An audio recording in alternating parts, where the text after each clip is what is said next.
Hello，大家好，我是妙媛。如果讲到爱因斯坦的话，相信大家一点都不陌生吧？相对论、原子弹、高智商，人类史上最伟大的物理学家，这些标签一出来的话呢，相信大家想都不用想就能知道是爱因斯坦吧？如果是把他称为天才的话呢，真的是一点都没有错的。但是如果把这些标签换成是始乱终弃、抛妻弃子、薄情寡义呢，相信很多人呢很难将这些标签还有爱因斯坦呢联想在一起。OK， 我也不能。而事实上呢，这一个也同样是爱因斯坦，怎么样？想不到吧？所以今天来聊一聊爱因斯坦不为人知的感情史。这个世界上的每个人，我相信都不只有一面而已。有被阳光拥抱的一面，就一定会有被黑暗笼罩的一面。而爱因斯坦的黑暗面呢，大概就是在感情这一方面了。那么说回以前的时候，爱因斯坦的第一任老婆呢，叫做米列瓦·马利克。在他们还没结婚之前，也就是他们读书时期啦，米列瓦跟爱因斯坦呢是同班同学。他们一开始的时候呢，是在苏黎世联工理邦大学那边认识的。当时进入这所学校，1897级学习理论物理的学生呢，总共只有5个。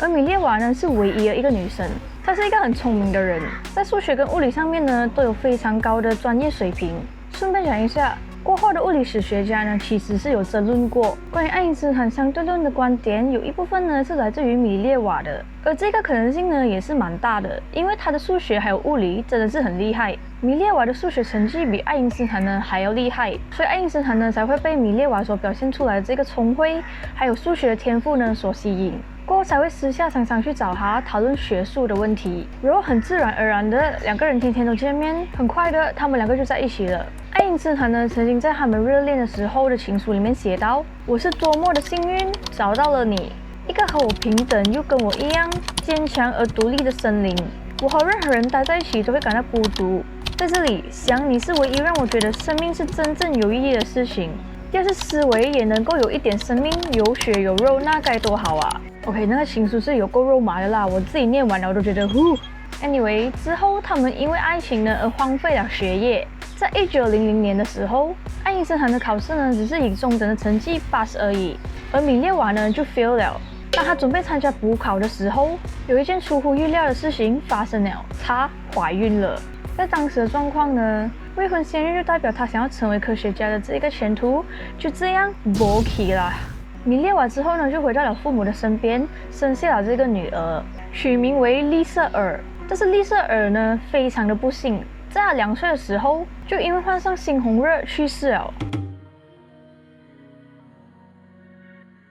关于丽瑟尔这个女儿，爱因斯坦还有米列瓦呢做了毕生的隐瞒，直到爱因斯坦去世之后，世人才从他的遗书里面知道这件事情。然后在1903年的时候，他们就有了这个结婚的打算，但是并没有得到爱因斯坦家人的支持还有祝福。原因很简单，因为在他的母亲看来，未婚先孕呢是非常不检点的可耻行为。但是爱因斯坦呢不顾家里人的反对，最终还是选择了跟米列瓦结婚。当时的爱因斯坦呢在专利局做工，职位是一名技术专家。同一年，爱因斯坦开始写博士论文的时候，他就讲过这样的一句话：我需要我的妻子，她能为我解开数学上的难题。所以看到这里，爱因斯坦最终可以发表这个相对论，感觉或多或少呢都是离不开米列瓦的帮忙还有功劳的。他们结婚之后呢，米列瓦就为了爱情跟婚姻，完全放弃了个人事业上的追求，他把所有的心思都放在了爱因斯坦的身上，尽一切的努力帮助爱因斯坦。他一个人把完所有的家务，他为了赚钱补贴家用，他还弄了一个大学生家庭的旅店。在1904年，他们生了一个儿子，取名为汉斯·阿尔伯特。其实在1905年的时候，爱因斯坦发表了5篇在科学界引起轰动的论文，以至于后人呢将这一年列为爱因斯坦的奇迹年。而作为老婆的米列瓦非常骄傲，告诉她的朋友：我们完成了一项重要的工作，它能让我老公一举成名。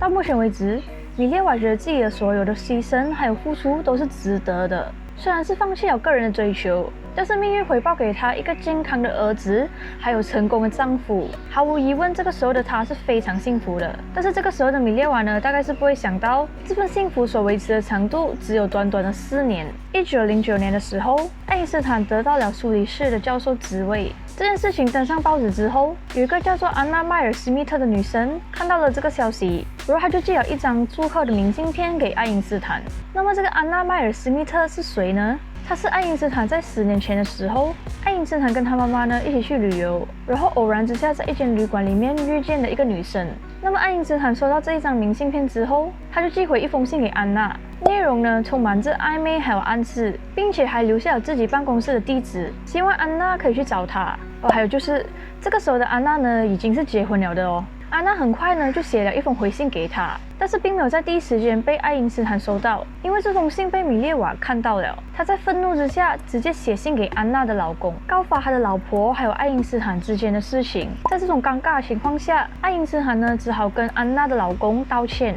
并且解释呢都是一场误会。而这件事情之后，爱因斯坦还有米列瓦的感情就开始出现了问题。那么在1910年的时候，米列瓦生下了他们第2个儿子，取名为爱德华。但是这个小男孩跟他姐姐一样，命运不怎么的好，一生下来就患有精神病。那么生完孩子过后的米列瓦身体非常的虚弱，整整生病了几个星期。医生就有建议爱因斯坦聘请一个女佣来帮忙米列瓦去减轻他的家务。但当时的爱因斯坦，他的经济状况呢并不是很好，所以没有办法聘请女佣。在这个不久之后，爱因斯坦也收到了布拉格大学给出的委任教授邀请信。虽然说苏黎世大学知道这个消息之后，他们有想尽办法的要挽留爱因斯坦，但是有更高的学术地位哦，谁会不去？所以他最后选择了去布拉格大学当教授。在1911年的时候呢，他们全家就搬到了布拉格。搬到了布拉格之后，爱因斯坦认识了一群在物理学界非常出名的人，他们有帮助爱因斯坦呢在物理学界变得更加的出名。After 他变得更出名之后，他就有到处去参加那些学术会议，还有巡回演讲，反正就是变了大忙人。而之后不管是刻意的疏远，还是真的忙于工作，总之爱因斯坦呢大概有半年多的时间没有回家了。然后在这段期间，米列瓦呢就有写了一封信给他，信里面的内容呢大概是这样的：自从我们分别以来，时间好像已经过了很久很久，你还会记得我吗？从这封信里面应该可以看得出来，米列瓦一定还在期望着他们的感情呢可以回到从前一样。在1912年的复活节假期期间，爱因斯坦一个人去到了柏林，在那边见到了相别多年的艾尔莎表姐妹。这个时候的爱因斯坦渴望找到新的伴侣，所以在这个短暂的假期期间，他互相隐瞒着对方，分别跟艾尔莎姐妹调情，直到假期快要结束的时候，才决定跟姐姐艾尔莎在一起。回到布拉格之后，爱因斯坦还有艾尔莎呢一直都有通信来往，但是他们约定好，信件呢只能寄到去他的办公室，而不是家里。而且看完之后呢，必须马上烧掉。而这样子做原因，相信大家都知道啦，就是避免被米列瓦发现。这个时候的爱因斯坦虽然说已经是移情别恋，但是他并没有离开米列瓦，也没有想要跟他离婚的意思。过了一段时间之后，爱因斯坦呢就告诉艾尔莎，他想要停止他们之间的恋情，并且他意识到，如果他们继续这样子做，将会带来混乱还有不幸。于是爱因斯坦一方面为了尝试跟米列瓦重修旧好，一方面因为厌倦了布拉格的生活，所以爱因斯坦决定跟米列瓦回到去最初的那个地方，就是苏黎世啦。回到苏黎世之后，爱因斯坦不但为了家庭在当地买了新的房子，而且还会经常在休闲的时候带米列瓦还有孩子去参加朋友的音乐会。听到这里，你是不是觉得，他们好像可以重修旧好嘞？但是可惜并没有。他们之间的甜蜜时光呢，维持的并不长。没有多久罢了，爱因斯坦呢又在重新跟艾尔莎联络了。在信中，他已经不止一次的向他表姐讲了他迫切想要跟他见面的渴望。然后这个嘞，真的是不懂什么 timing 来的。柏林的普朗克等人就来到了苏黎世，专门邀请爱因斯坦去柏林的一所新建的物理学研究所担任所长。听到这个 offer 的时候，爱因斯坦当然是觉得收到了一份惊喜啊。因为这样子就代表他的名正言顺的去柏林了，而他跟艾尔莎的关系就可以又有进一步的发展。Before 他去柏林的时候，他有在信里面告诉艾尔莎，在不伤害米列瓦的情况下，我们才能相处得愉快。但是事实上，当他去到柏林之后，爱因斯坦很快的就跟米列瓦提出了分居的要求，而且几乎是公开的跟艾尔莎在一起。然后不用讲了哦，米列瓦呢就是深受打击，而导致他的性格呢逐渐的变得冷漠阴沉，整天呢都垂头丧气，又加重了爱因斯坦对他的厌烦。在几个月之后，爱因斯坦呢就托他的朋友告诉米列瓦，如果他想要保持婚姻，他就必须满足以下的条件：第一，你必须负责保管整理好我的衣物，定时安排好我的一日三餐，保证我的卧室还有书房的整洁，尤其是书桌。第二，你在家的时候不准单独和我坐在一起，不准要求跟我一起出门。第3，不要对我们的关系抱有任何的亲密幻想。跟我说话的时候，如果我要求停止，你就必须立刻停止；当我要求你离开我的卧室和书房，你就必须立刻出去，不准拒绝。第4，不准以任何方式或者是行为在孩子面前贬低我。看完这些要求，这个应该是主人写给佣人的吧？那也像是写给老婆的嘞。反正这份合约给人的感觉嘞，就像是在刁难别人，而且毫无人情可言。而爱因斯坦这样子做的目的呢，其实就是想要利用这样子的方式逼米列娃呢跟他离婚。但是最令他想不到的事情是，米列娃竟然答应了。过后的时候，爱因斯坦呢就有让他朋友转告米列娃，就算他接受了这份合约，他愿意回家的原因呢，也是因为他不想失去2个孩子。还有在以后的日子里面，爱因斯坦只会对她当作是一个陌生的女子来对待。然后到了这种地步，米列娃呢才意识到，她和爱因斯坦的婚姻呢已经到了无可挽回的地步了，所以就带着孩子离开柏林，回到苏黎世。在1916年的时候，爱因斯坦写信给米列娃要求离婚。这个消息对于当时身体还有经济状况都陷入困境的米列娃来说，简直就是晴天霹雳啊！但是其实她也是没有别的选择。直到3年后，1919年的时候，米列娃才同意离婚。但是她跟爱因斯坦提出了诺贝尔奖的奖金呢，有一部分要分给他。而在1921年的时候，当爱因斯坦拿到了奖金之后，也分了给他。至于金额是多少呢，就不确定了。之后，米列娃就一直待在苏黎世。大儿子汉斯在1933年跟着爱因斯坦去了美国，剩下患有精神分裂症的小儿子爱德华跟他相依为命。他的晚年呢，穷困到只能教钢琴来维持生活。最后在1948年因为中风而去世。由于爱因斯坦承认在自己还有米列娃的结婚期间，就已经跟艾尔莎有4年多的地下情，所以法院判决他跟米列娃离婚之后2年内不能再结婚。但是爱因斯坦呢，不懂是赶飞机还是怎样，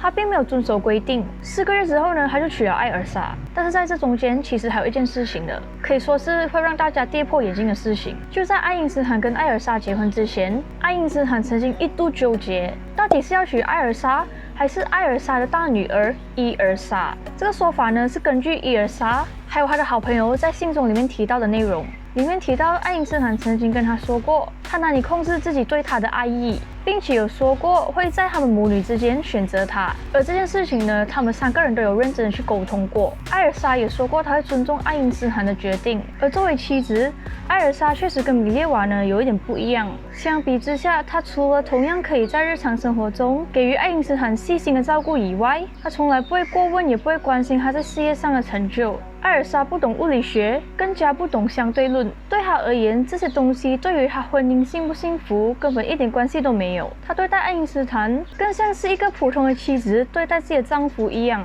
而且最关键的东西是，她对爱因斯坦泛爱成性的生活作风也有足够的包容。这也就是她和爱因斯坦的婚姻到最后呢，也说不上是幸福，但是却能安稳的走到最后的原因。1923年。爱因斯坦跟艾尔莎结婚后的第5年，爱因斯坦死性不改，跟他的秘书贝蒂诺伊曼又展开了地下情，而且非常的自信，告诉他自己可以说服老婆，同意他们3个人住在一起，共同生活。你要是这样子看啊，你就可以知道艾尔莎对于爱因斯坦的包容程度真的是大到没有话讲了。在这种不受约束的婚姻下，爱因斯坦在他跟艾尔莎结婚后的10几年间，发生过了很多段的婚外情，其中的对象呢有包括丧偶的寡妇、花店的老板、社会名流、别人的老婆，反正就是一大堆就是了。直到1936年的年尾，爱因斯坦移居美国后的第3年，艾尔莎在普林斯顿病逝。等一下，是不是觉得故事就这样结束了嘞？才没有呢！在艾尔莎去世之后，爱因斯坦呢就像是从婚姻里面解脱了出来，他依然还是保持着自己的风流本色，生活中呢从来不缺情人。早在1935年的时候，爱因斯坦认识了一对苏联夫妇，男生是著名的雕塑家谢尔盖·科涅库夫，女生是他的助手玛格丽特·科奈恩科娃。当时他们受到了邀请，去普林斯顿大学帮爱因斯坦呢制作这个雕像。之后的他们其实并没有什么交流。但是6年后的1941年的夏天，玛格丽特突然邀请爱因斯坦去长岛参加一个私人的聚会，而这场聚会的名单上并没有玛格丽特的老公。这次的聚会不久之后，爱因斯坦就私下跟玛格丽特，也就是他雕塑家朋友的老婆，表达了自己的爱意。之后呢，他们2个人保持了长达4年的地下情，直到1945年，玛格丽特跟她老公回国，才结束他们的恋情。再后来，因为美国还有苏联政治上的一些事情，美国就展开了一系列的调查。他们发现了一个最令人惊讶的事情，也就是玛格丽特呢，其实是苏联的一个女间谍。但是其实玛格丽特并不是间谍出身，而是跟爱因斯坦认识之后，被苏联情报机构临时招募的。她尝试用色诱的手段，从爱因斯坦的身上拿到原子弹研发技术的相关资料。所以实际上来讲，玛格丽特还有爱因斯坦的地下情，她的老公谢尔盖从头到尾都是知道的。据说谢尔盖因为这件事情呢，非常的痛苦，但是他也只能要求他的老婆不要怀上爱因斯坦的孩子。但其实到最后，玛格丽特呢，并没有在爱因斯坦的身上拿到任何有关原子弹的情报。整个行动从头到尾呢，可以说是一无所获啦。虽然研发原子弹的这个提议是爱因斯坦提出的，但是由于美国对他身份还是有一些顾虑，所以他后续的实际研制，他全程都没有参与过。在故事的最后，爱因斯坦在1955年的时候去世，生前晚年间呢，还交了一个图书管理员的小女友，并且死后呢，将他的房产留给了他的秘书。在历史上，很多人曾经有过很伟大的成就还有贡献，但是如果你翻开历史去看他们的个人生活的话，你就会发现，其实他们在个人生活还有道德层面上，可以讲说是很不一样的，在很多人看来是不太能接受的。当然，我们也不能因为他们这样子而否定他们的成就还有贡献。好了，如果你们有什么看法的话，也可以留言让我知道。喜欢这个影片的话，也别忘了分享、订阅、按赞，还有打开你们的小铃铛。我们下期再见。